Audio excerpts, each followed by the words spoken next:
The bullies in Brussels just got punked again, twice in 1 week. They thought they had it in the bag. They thought Viktor Orban, who had been a thorn in their side for nearly 2 decades, was finally gone, that the last populist domino in Central Europe had fallen, that the illiberal era was finally over and the rainbow flags could finally fly over Budapest.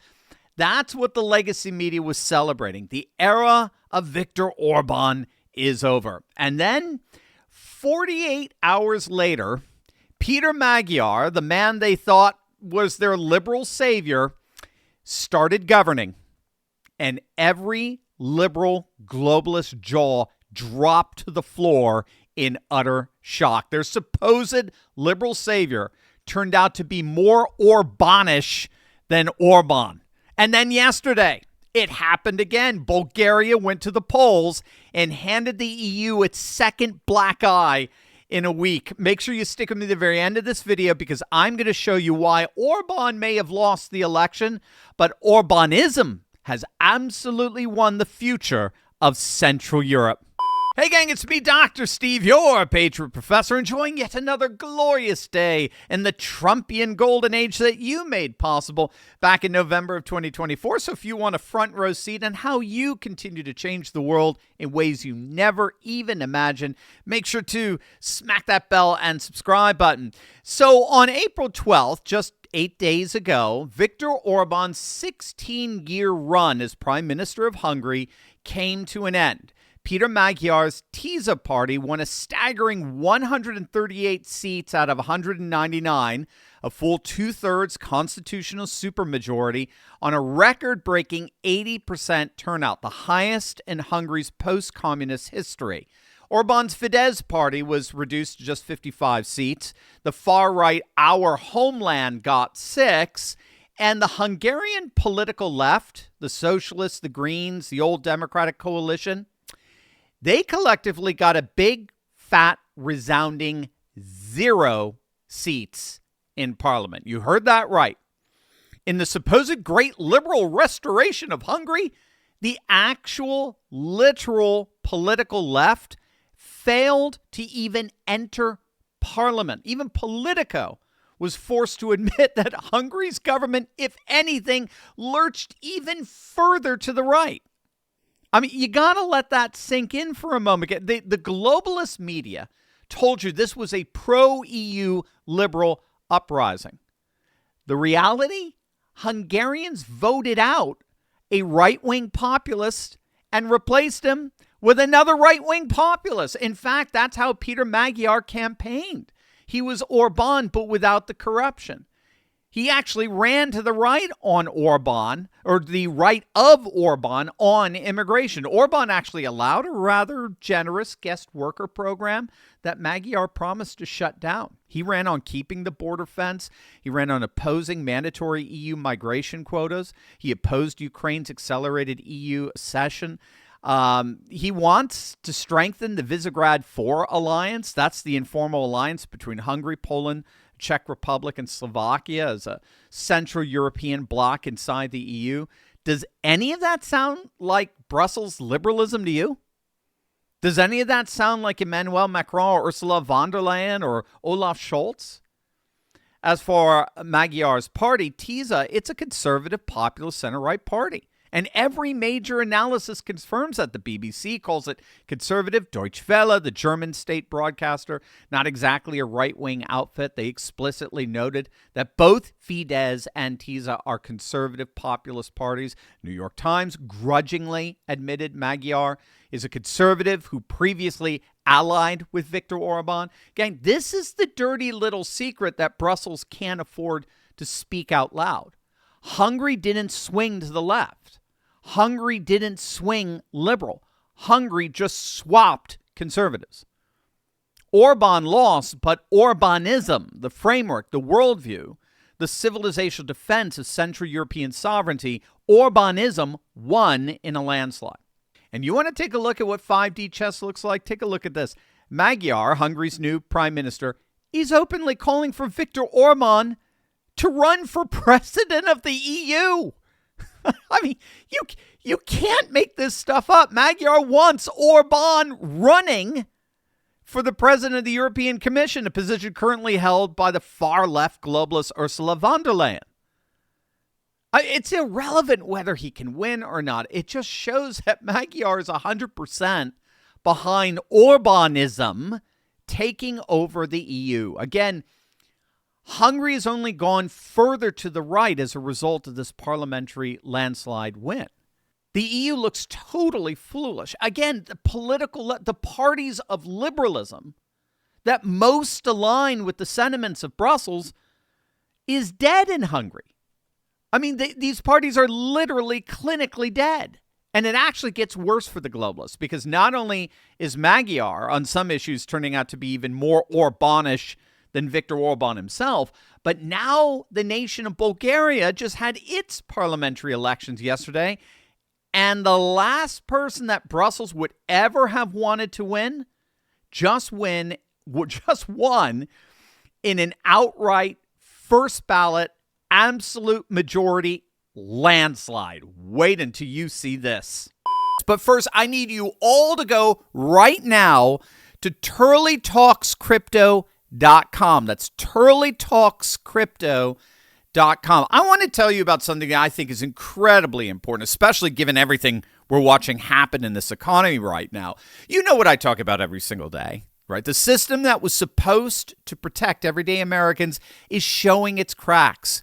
Your groceries cost more. Your 401k is bouncing around. I mean, I've been asking myself harder questions about my own financial future, and I think you should be too.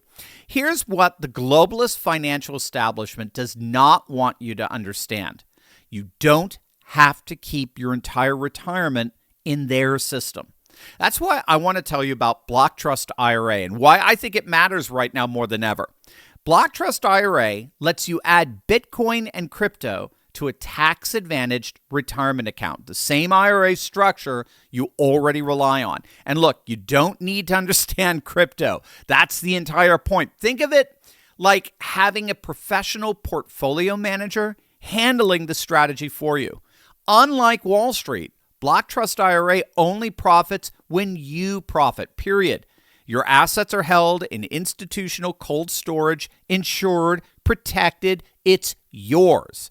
This is financial sovereignty, gang. And given everything happening in the economy right now, there is no better time to start asking harder questions about your retirement. Right now, when you open up your account at turleytalkscrypto.com, you can receive up to $2,500 in bonus crypto to get started. turleytalkscrypto.com. If you've been watching this channel, you already know the world is changing.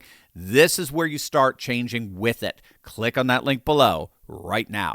Yesterday, April 19th, Bulgaria went to the polls for its 8th snap election in 5 years. That alone tells you everything you need to know about the chaos that EU-style liberal governance has inflicted on the Bulgarian people. 8 elections in 5 years because Brussels-aligned technocrats keep failing to form stable governments. Well, yesterday, the Bulgarian people said enough.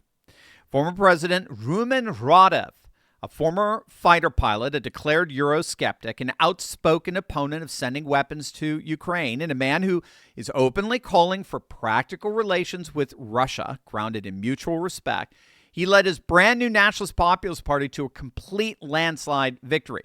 With 87% of the vote counted, his party secured at least 135 seats out of 240. That's an outright parliamentary majority, which in Bulgarian politics is almost like absolutely unheard of.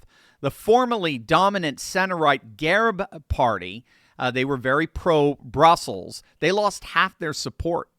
The Turkish minority DPS party had its weakest result since 1994. And the Bulgarian Socialist Party, the BSP, listen to this, they failed to enter parliament for the first time since the party was founded. The socialists are out. They're done. They're gone. Same pattern as Hungary. The old European post-communist left incinerated, and the liberal pro-EU coalition got about 15% of the vote, a distant, humiliating third place. Now, if you want to get a sense of who their new prime minister is, this fellow Radev. Remember, he was once president. So here he is some years ago. This is some video footage that's just resurfacing here. He's having fun with a Brazilian tourist who didn't know who he was when he was president. Замечательная селфи. Прекрасно. I don't know you, but Where are you from? from Brazil. Brazil? Yes. What are you doing here? Why not here? Why? It's great. You see? Do you know what's going on? The fire thing, let's walk on the... Yeah. What are you? Why are you important? Sorry. You are important. I'm not so important. Nah, Like people are taking every pictures and you're important. Why? I'm the president. No. By the way. Are you? No. Really? That's so great. You're obviously famous, right? You're obviously a big deal. So who are you? Well, I'm the president. I'm the president of Bulgaria. You're what? You're the president? I mean, that was so cool. Well, now he's prime minister, right? Prime minister of a very conservative, very nationalist, populist government in Bulgaria. Now, the globalist media is going to try to spin this as a victory for Putin. They're going to say this is a pro-Russian victory, and they're going to leave it there. That's so intellectually lazy, dishonest. What actually happened in Bulgaria yesterday is the exact same pattern we just saw in Hungary. It's the same pattern in Slovakia under Robert Fico. It's the same pattern in the Czech Republic under Babiš, in Italy under Meloni, in the Netherlands under Wilders, and in the United States under Trump. It's a nationalist populist realignment against a failed liberal globalist establishment. Radev ran against corruption. He ran against the cost of living crisis, against mass migration, against endless war subsidies to Ukraine, and in favor of a sovereign, stable governance, conservative governance. That's not Putin.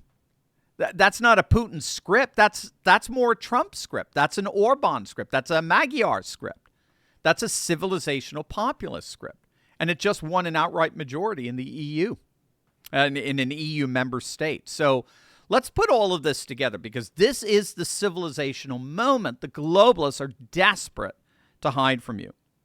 In the span of 8 days, the European Union lost twice. The Hungarian left annihilated. The Bulgarian socialists out of parliament for the first time since their founding. The Bulgarian Liberal Coalition crushed. Gerb, the last reliable pro-Brussels vehicle in Sofia, cut in half. And in their place, a conservative supermajority in Budapest, represented by a brand new party. They're more hardline on borders than Orban was.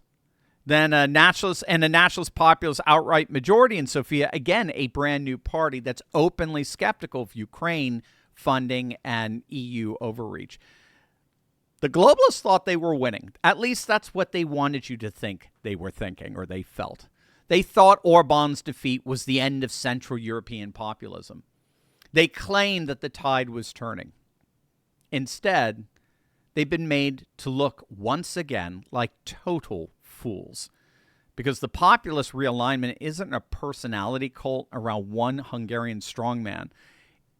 It's a civilizational current that's running through every single post-communist nation in Europe. And it doesn't need Viktor Orban to keep running.